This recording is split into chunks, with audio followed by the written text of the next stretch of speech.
आज के इस पर्टिकुलर वीडियो में हम बेसिकली समझेंगे कि जब पुलिस इन्वेस्टिगेशन के दौरान किसी व्यक्ति को अपना विटनेस नहीं बनाती है, हो सकता है कि वो विटनेस ज़्यादा इंपॉर्टेंस रखता हो उस केस में, या वो एक्यूज के फेवर में अपनी गवाही देना चाहता हो, बट पुलिस इन्वेस्टिगेशन के दौरान जब उसको अपना विटनेस नहीं बनाती है और उसके 164 में स्टेटमेंट को रिकॉर्ड नहीं करवाती है, तो इस पर्टिकुलर सिचुएशन में वह व्यक्ति क्या कर सकता है, उसके पास क्या ऑप्शन है। तो यही चीज़ हम आज के इस पर्टिकुलर वीडियो में समझने वाले हैं, डिस्कस करने वाले हैं। Stay tuned through this video so that you could understand this very basic concept very clearly. तो अब बेसिकली सबसे पहले ये समझो कि 164 के बयान बेसिकली इंपॉर्टेंट क्यों होते हैं, क्यों किसी भी व्यक्ति के 164 के बयान दर्ज करवाए जाते हैं। जब पुलिस इन्वेस्टिगेशन करती है तो पुलिस को बेसिकली जब ये लगता है कि कोई विटनेस बहुत ही ज़्यादा इम्पॉर्टेंट है, वो उस केस के फैक्ट्स को बहुत ही अच्छी तरीके से जानता है, या हो सकता है कि वो आई विटनेस हो उस केस का, तो स्पेसिफिकली पुलिस उसका 161 में स्टेटमेंट रिकॉर्ड करती है और साथ ही साथ मजिस्ट्रेट के सामने सेक्शन 164 में उसके स्टेटमेंट को रिकॉर्ड करवाती है।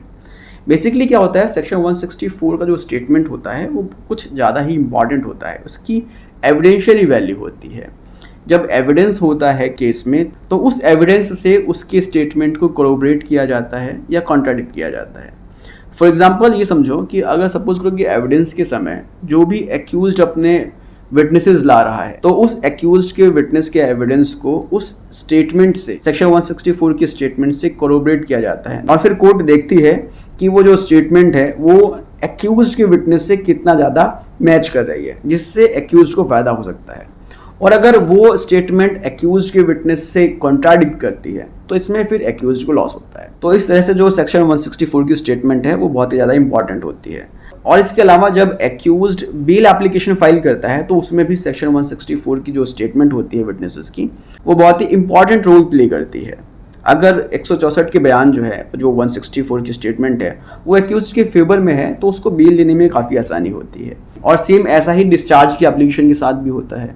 अगर एक्यूज्ड डिस्चार्ज की एप्लीकेशन लगा रहा है और वो उन विटनेसेस की सेक्शन 164 के स्टेटमेंट को कोट करता है कि वो सभी जो है उसके फेवर में है, तो यहाँ पर एक्यूज्ड को फायदा होता है डिस्चार्ज की एप्लीकेशन में भी।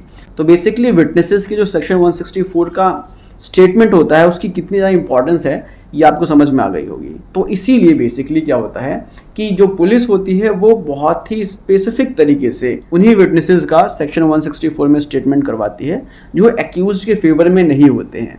जो सिर्फ विक्टिम के फेवर के विटनेसेस हैं उन्हीं का स्टेटमेंट पुलिस करवाती है सेक्शन 164 में। तो अब बेसिकली यहाँ पर समझने वाली बात यह है कि कुछ ऐसे भी विटनेसेस हो सकते हैं जो एक्यूज्ड के फेवर के होते हैं। अगर वो इम्पॉर्टेंट विटनेसेस हैं और पुलिस उनका स्टेटमेंट सेक्शन 164 में दर्ज नहीं करवा रही है, तो यहाँ पर एक्यूज्ड को लॉस हो सकता है। तो अब उनके लिए बेसिकली क्या ऑप्शन है, क्या कोई ऐसा प्रोविज़न है जो इन विटनेसेस की हेल्प करे और ये डायरेक्टली कोर्ट में अप्रोच करके अपने स्टेटमेंट को रिकॉर्ड करवा सके सेक्शन 164 में? इसका आंसर हमको मिलेगा सुप्रीम कोर्ट के एक बहुत ही लैंडमार्क जजमेंट में, जिसका नाम है जोगिंदर नाहक वर्सेस स्टेट ऑफ उड़ीसा। इसमें सुप्रीम कोर्ट ने स्पेसिफिकली क्लियर किया कि देखो भाई, अगर हर एक व्यक्ति को छूट दे दी जाए कि वो डायरेक्टली जाकर कोर्ट में अपने सेक्शन 164 में स्टेटमेंट को रिकॉर्ड करवा सकता है, तो इस तरह से जो कल्प्रिट है, जो एक्यूज्ड है, वो दुनिया भर के फेक विटनेसेस बना देगा और वो डायरेक्टली कोर्ट में अप्रोच करके अपने स्टेटमेंट को रिकॉर्ड करवा सकते हैं, जिससे एक्यूज्ड को फायदा हो सकता है। वो बेल एप्लीकेशन फाइल करते समय उन फेवरेबल स्टेटमेंट को अपने लिए यूज कर सकता है, या डिस्चार्ज की एप्लीकेशन के समय वो उन स्टेटमेंट्स को यूज कर सकता है अपने लिए। तो सुप्रीम कोर्ट ने इस केस में स्पेसिफिकली कहा सिर्फ उन्हीं विटनेसेस का स्टेटमेंट सेक्शन 164 में होना चाहिए जिसको पुलिस सपोर्ट कर रही है।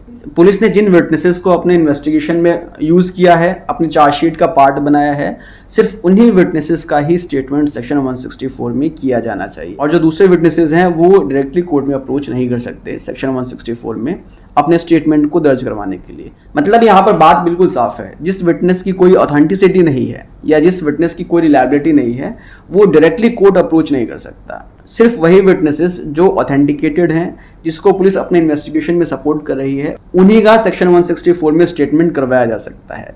अब रही बात यहाँ पर कि अगर सपोज करो कि पुलिस ने एक्यूज्ड को फंसाने के लिए या विक्टिम को जो है फायदा देने के लिए ऐसे विटनेसेस ही यूज किए हैं जो पुलिस की केस को मजबूत करते हों, और उन विटनेसेस को छोड़ दिया जो बहुत ही इंपॉर्टेंट विटनेसेस हैं, जो एक्यूज्ड के फेवरेबल हैं और साथ ही साथ वो इंपॉर्टेंट विटनेसेस भी हैं जिन्होंने देखा है कि एक्यूज्ड ने क्या किया था और क्या नहीं किया था। तो क्या इस पर्टिकुलर सिचुएशन में उन विटनेसेस का कोई यूज नहीं है?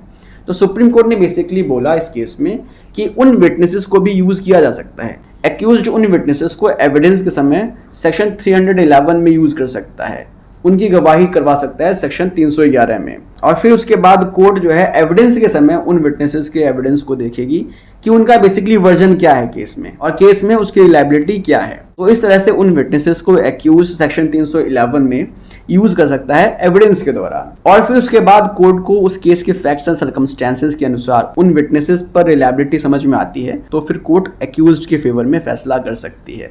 तो बेसिकली ये पूरा कॉन्सेप्ट है जो सुप्रीम कोर्ट ने इस पर्टिकुलर केस में क्लियर किया। तो सुप्रीम कोर्ट ने बेसिकली बोला कि जितने भी विटनेसेस हैं उन सभी की कुछ ना कुछ ऑथेंटिसिटी होनी चाहिए। अगर पुलिस उसको सपोर्ट कर रही है तो ही फिर उसके बयान को सेक्शन 164 में रिकॉर्ड करवाया जा सकता है, अदरवाइज नहीं। इसके अलावा अगर वो सचमुच में इंपॉर्टेंट विटनेस है तो एक्यूज उनको सेक्शन 311 में एविडेंस के दौरान यूज कर सकता है। सो आई होप आपको बेसिकली ये पूरा बेसिक कॉन्सेप्ट क्लियर हो गया होगा। मिलते हैं नेक्स्ट वीडियो में, टेक केयर, बाय बाय।